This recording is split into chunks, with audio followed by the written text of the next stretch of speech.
Puji Tuhan, salam sejahtera di dalam kasih Tuhan Yesus Kristus buat Bapak Ibu semua, dimanapun Bapak Ibu Saudara berada, khususnya buat keluarga besar GPDI El Shaddai Magelang.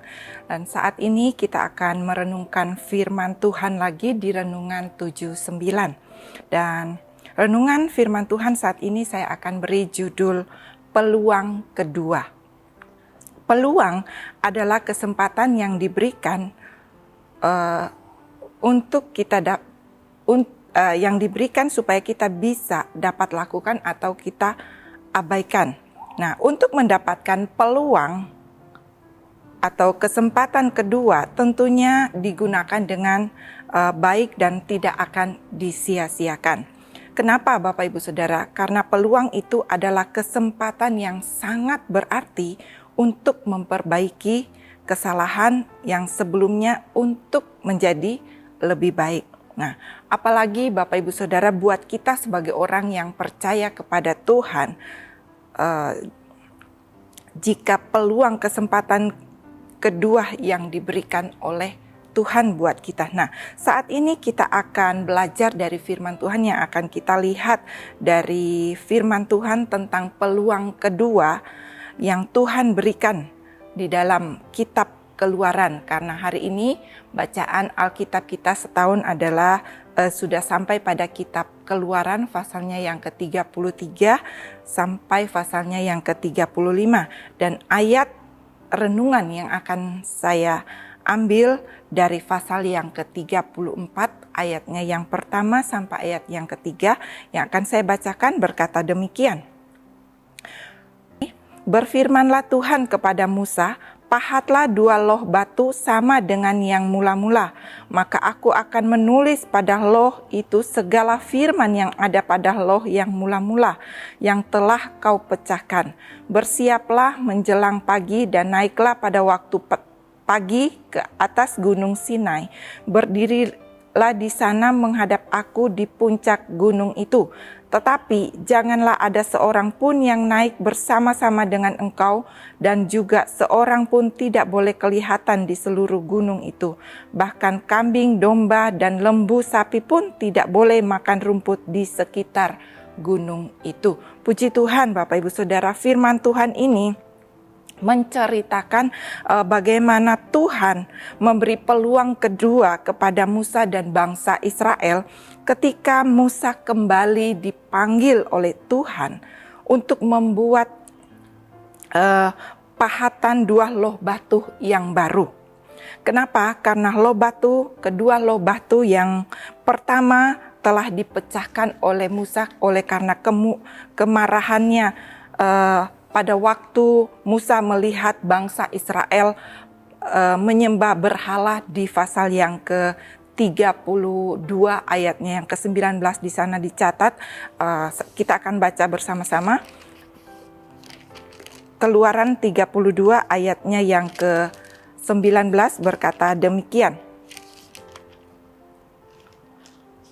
Dan ketika ia dekat ke perkemahan itu dan melihat anak lembu dan melihat orang-orang menari, maka bangkitlah amarah Musa, dilemparkannya kedua loh itu dari tangannya dan dipecahkannya pada kaki gunung itu. Nah, Bapak Ibu Saudara yang kekasih di dalam Tuhan, dari lewat peluang kedua ini di mana Tuhan memberikan kesempatan kepada Musa, Tuhan menunjukkan kasih dan kemurahan kepada Musa, di mana Musa yang kita lihat dicatat pada ayatnya yang ke-6 sampai ayatnya yang ke-7, di sana dikatakan bagaimana Musa menyadari bahwa Tuhan Allah itu begitu mengasihinya dan dengan penuh kemurahan belas kasihan pada saat dia berseru. Kalau kita membaca pasal yang ke-33 di kitab Keluaran ini, bagaimana Musa meminta penyertaan Tuhan dalam kehidupan mereka. Nah, Bapak Ibu Saudara yang kekasih di dalam Tuhan, di sini kita melihat Tuhan begitu mengasihi dengan penuh kemurahan dan belas kasihan pada saat Musa berseru kepada Tuhan. Bahkan di sana Tuhan menunjukkan bahwa Ia tidak akan menghukum siapapun umatnya yang tidak menolak dan tetap percaya kepada Tuhan. Kita tahu bersama Musa adalah orang yang tidak pernah menolak kasih Tuhan, yang tidak pernah mengabaikan apa yang Tuhan perintahkan kepada dia, dan dia tetap percaya kepada Tuhan. Dan di sini kita lihat Musa benar-benar mendapat kasih karunia di hati Tuhan. Nah, dengan memberikan kesempatan yang kedua kepada Musa pada saat dia memecahkan 2 loh batu itu. Karena kesalahannya Musa sendiri, mungkin karena dia emosi melihat orang yang berbuat dosa. Nah, Bapak Ibu Saudara yang kekasih di dalam Tuhan, demikian juga dengan kita sebagai umat Allah. Israel rohani yang hidup di akhir zaman ini, yang tetap percaya dan tidak menolak kasih Tuhan. Tuhan akan memberikan kasih karunia.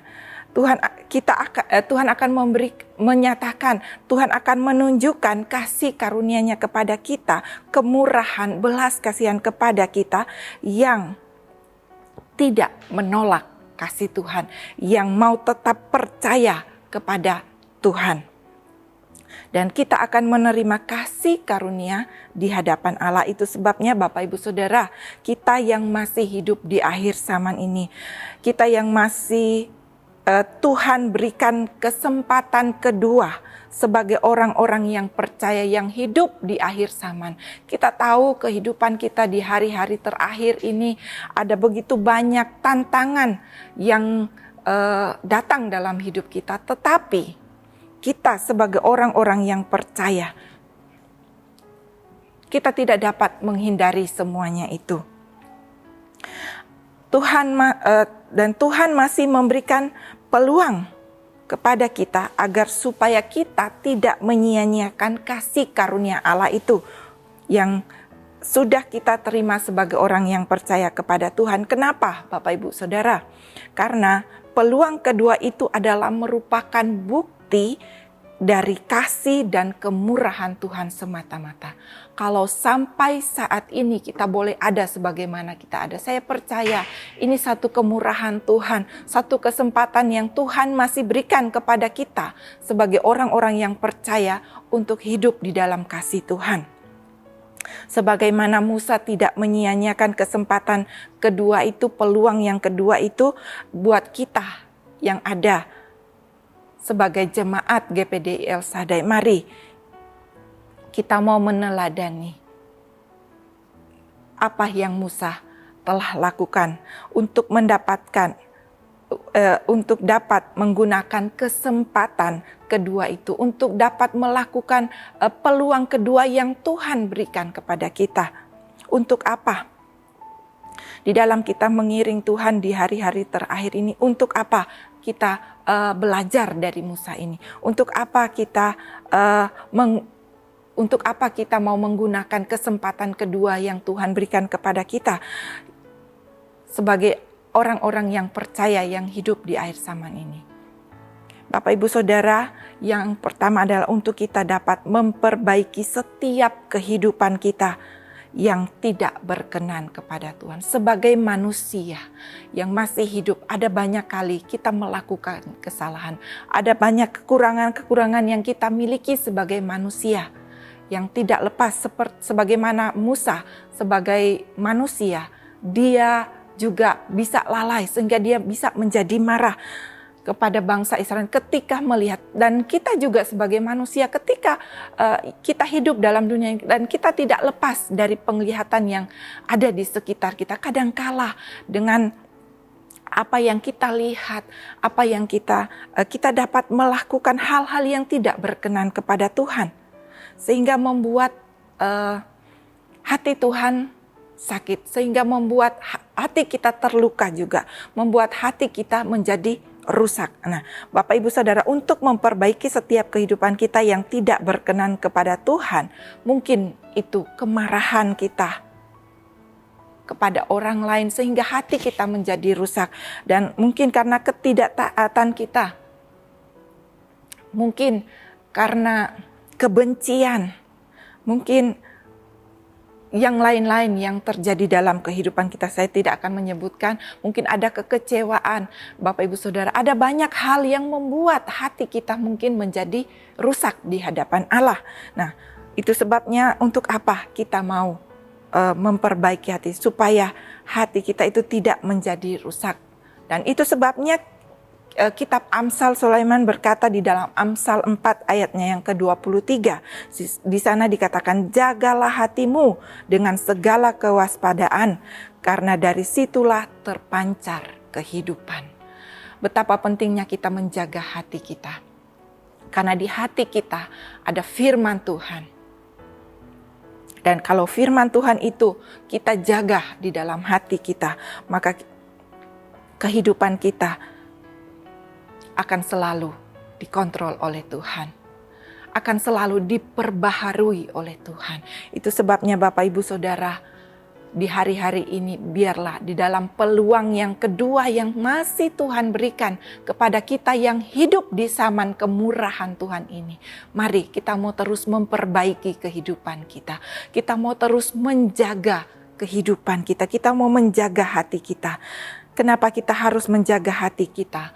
Karena hati kita adalah sumber keinginan dan sumber keputusan. Keputusan, keinginan ada dalam kehidupan kita masing-masing. Ada di tangan kita masing-masing. Tetapi mari kesempatan, peluang yang kedua dalam zaman kemurahan Tuhan ini, mari kita mau terus mencari Tuhan. Dan kita mau menjaga hati kita untuk tetap berkenan kepada Tuhan. Puji Tuhan, kiranya renungan Tuhan ini boleh menjadi berkat buat kita, dan Tuhan akan menolong kita untuk kita dapat menjalani hari-hari yang penuh dengan kejahatan ini.